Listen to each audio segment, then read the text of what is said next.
Hello students, today we are going to learn about the new chapter that is states of matter.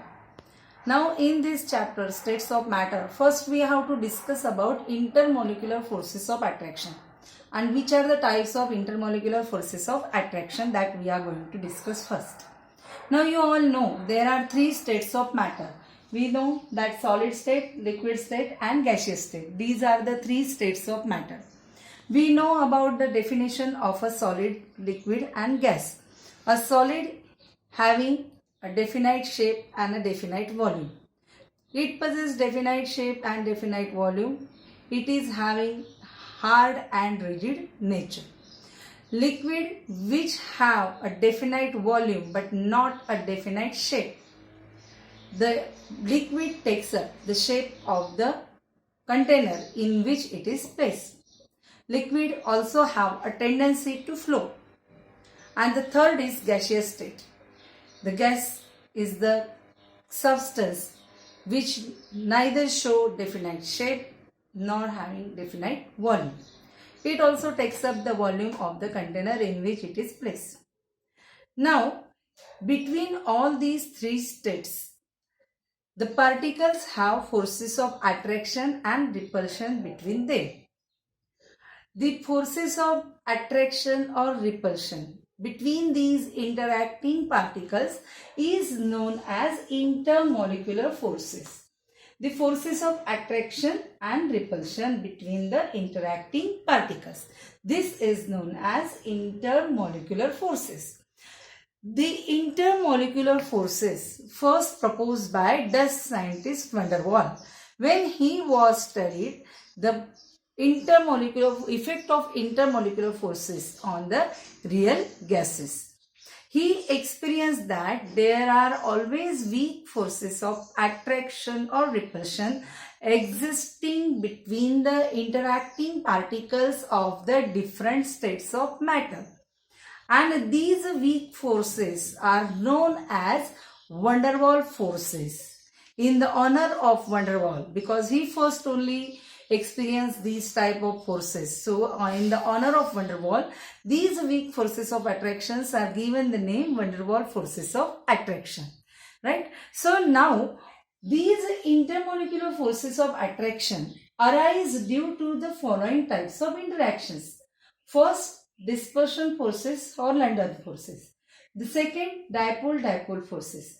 And the third one, dipole-induced dipole forces. And the fourth one, hydrogen bonding. Now today we are going to first discuss about dispersion forces or London forces. Now what is the meaning of dispersion forces or London forces?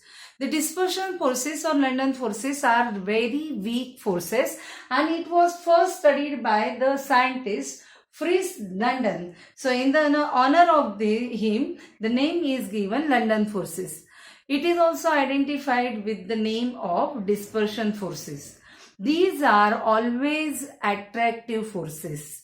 These are weak forces and they are significant only about a short distance of 500 picometer. Now we will discuss how these forces are operating. Now we know that the non-polar molecules or noble gas atoms, they have no dipole existing in them because their electron charge cloud is symmetrically distributed. And because of this symmetrically distributed electron charge cloud, there will be no positive or negative charge having existence in these atoms. So consider the example of noble gas atom. These two atoms are the noble gas atom. We are naming them as atom A and atom B. These two atoms, atom A and atom B, are very close to each other. Now here you will find that their electrons are symmetrically distributed. So they are having symmetrically distributed electron cloud. Now at some moment there will be unsymmetrical distribution of the charges taking place in the atom A. So you can find now in this atom A, these two electrons come at this position and because of that the nucleus moves to this side. So there will be partial charge creation is taking place. Positively charged nucleus is here, negatively charged electrons are here. So partial positive charge is developed to this side and partial negative charge is developed over here. At the same time, in atom B, you will find that the electron cloud of the atom B also become unsymmetrical. The positively charged nucleus shifted towards the left hand side and negatively charged electron shifted towards the right hand side. So here again there will be creation of the dipole. Because of the atom A, the unsymmetrical electron cloud made the two dipoles in the atom A, which causes induced dipole formation in the atom B. And because of this dipole formation, you will find that there will be forces of attraction now existing between the electrons of atom A and the nucleus of the atom B. Means we can say the negatively charged pole of atom A and the positively charged pole of atom B. So that these forces of attraction are known as dispersion forces.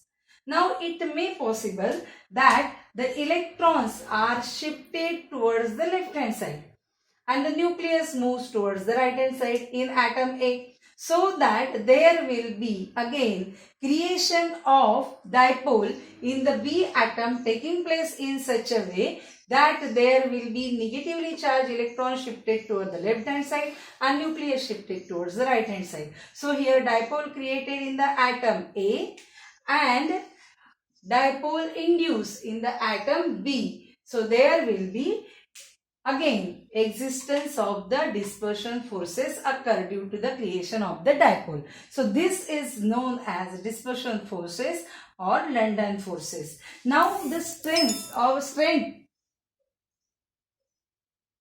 of the London forces depends upon size of molecule, molecular structure and number of electrons present in a molecule.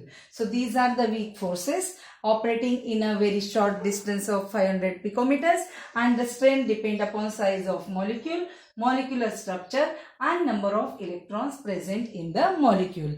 I hope students you understand the topic dispersion forces.